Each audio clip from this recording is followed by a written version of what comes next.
Assalamualaikum Bre, selamat datang di GJ Gembul Menjawab. Banyak sekali pihak yang menyayangkan perilaku Baim Wong ketika dia harus berhadapan dengan seorang lelaki tua yang menjual juz amma yang dia anggap sebagai orang yang mengemis-ngemis. Banyak orang yang menyatakan kenapa bisa seperti ini, Baim Wong kan memiliki citra yang positif di masyarakat, dia terbiasa untuk bagi-bagi uang, kenapa dia melakukan hal yang semacam ini. Tapi mari kita stop gibahnya, selesai sampai di situ saja, kita maju ke arah yang lebih hikmah. Baraya begini, ketika Baraya menyampaikan sebuah citra kepada masyarakat dan citra itu kemudian diterima oleh masyarakat yang dimaksud, maka Baraya akan dihukum habis-habisan ketika Baraya melakukan hal yang sebaliknya, betapapun baiknya karakteristik Baraya. Saya ambil contohnya seperti ini Baraya, misalkan ya, tidak terkait urusan politik, tapi ini hanya sekedar contoh saja. PDIP dulu banget itu dinobatkan sebagai partai paling korup di Indonesia, karena memang banyak sekali pejabat-pejabat yang berasal dari PDIP yang adalah koruptor. Tetapi ketika PDIP kampanye atau apa, maka tidak ada seorang pun yang akan membahas tentang korupsinya itu. Tetapi kita lanjut pada lawannya, anggaplah PKS. PKS itu korupsinya cuma sekali, yang besarnya itu cuma sekali. Tetapi kemudian masyarakat itu akan membahas tema-tema korupsi ketika disampaikan hal yang terkait dengan PKS. Aduh, bau impor daging sapi atau sindiran-sindiran yang semacam itu. Kenapa PDIP yang korupsinya begitu banyak dibiarkan, ditolerir, sedangkan PKS yang korupsinya sekali itu banyak dihujat? Alasan yang paling sederhananya adalah karena PKS mencitrakan diri sebagai anti korupsi sejak awal, bahwa mereka itu adalah partai yang bersih, partai yang tidak pernah melakukan penyimpangan, apalagi penyimpangan keuangan, sangat amanah dan sebagainya. Dan karena citra yang disampaikan kepada masyarakat itu adalah itu, dan kemudian masyarakat menerima citra itu, ketika PKS melakukan hal yang sebaliknya, walaupun itu cuma sekali, maka itu akan menjadi bahan bulian seumur hidup. Hukum semacam ini juga berlaku untuk hampir semua hal. Lionel Messi itu dianggap sebagai pemain bola yang sangat luar biasa.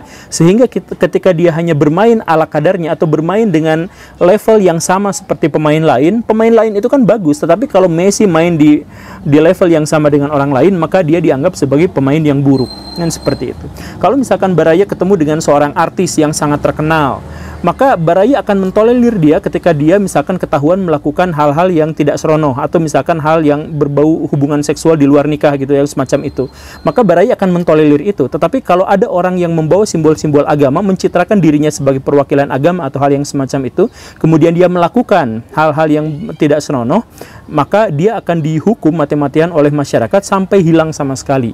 Dalam hal inilah Baim Wong menjalankan peranannya. Jadi dia itu adalah seorang yang telah mencitrakan dirinya sebagai seorang yang berderma, seorang yang baik, seorang yang membantu orang lain, seorang yang telah memberikan kontribusi kepada masyarakat atas pengentasan kemiskinan atau hal-hal yang semacam itu. Dan citra-citra dan image-image itu sudah diterima oleh masyarakat, sehingga ketika Baim Wong melakukan hal yang sebaliknya, bukan hanya kesalahan itu saja yang disorot oleh masyarakat, tetapi masyarakat menilai bahwa Baim Wong telah mengkhianati citranya sendiri, citra yang sudah diterima oleh masyarakat secara luas. Intinya seperti itu. Pada akhirnya banyak kemudian orang-orang penyindir yang mengatakan, wah Baim Wong akhirnya terbongkar kedoknya dan lain sebagainya. Kalau ada pernyataan seperti itu, saya pengen tanya Baraya, siapa di antara Baraya yang nggak punya kedok? Siapa di antara Baraya yang nggak pernah menggunakan kedok?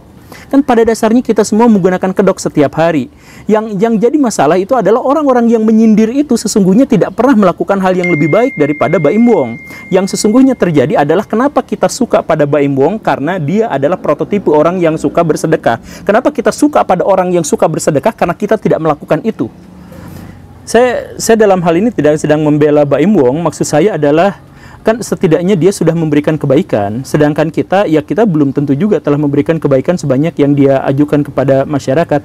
Kan kita ini bangsa Indonesia telah membunuh terlalu banyak orang-orang yang baik, banyak orang-orang yang baik yang memberikan motivasi, yang memberikan kebaikan dan sebagainya.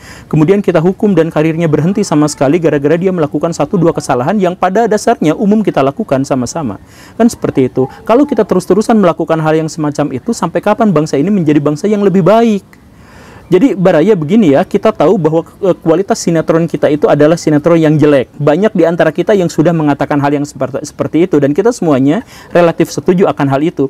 Tetapi di sisi lain kita selalu mengharapkan kehidupan di dunia nyata itu layaknya sinetron, di mana orang baik selalu melakukan hal yang baik, selalu bersabar, selalu bertakwa, dan orang jahat selalu sinis, selalu mata duitan. Kenapa kita harus terus-terusan dikotomi seperti itu? Kenapa kita menganggap dunia nyata itu seperti dunia sinetron? Apakah gara-gara Baim Wong itu dulunya adalah pemain sinetron sehingga kita menganggap dia itu adalah aktor sinetron yang harus terusan menjadi orang baik di depan kamera? Apakah seperti itu?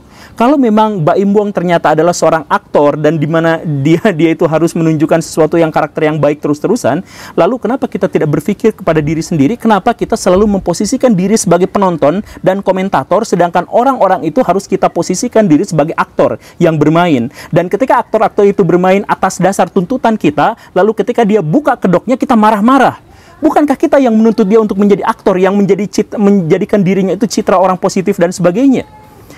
Baraya, kalau memang Baraya mau menghujat, kalau misalkan Baraya memang tidak setuju dan tidak suka dengan gaya-gaya arogansi Baim Wong dalam kasus yang seperti ini, maka daripada Baraya menghujat, menjelek-jelekan, Baraya lebih baik mendukung Pak Suhud atau orang-orang yang semacam Pak Suhud. Saya yakin di sekeliling rumah Baraya itu banyak orang-orang yang semacam itu. Lebih baik Baraya menggantikan peran Baim Wong untuk berderma kepada mereka daripada Baraya meluapkan kebencian dan ketidaksukaan pada Baim Wong yang katanya telah mengkhianati citranya sebagai aktor yang baik. Terima kasih karena sudah menyimak. Saya Guru Gembul. Assalamualaikum warahmatullahi wabarakatuh.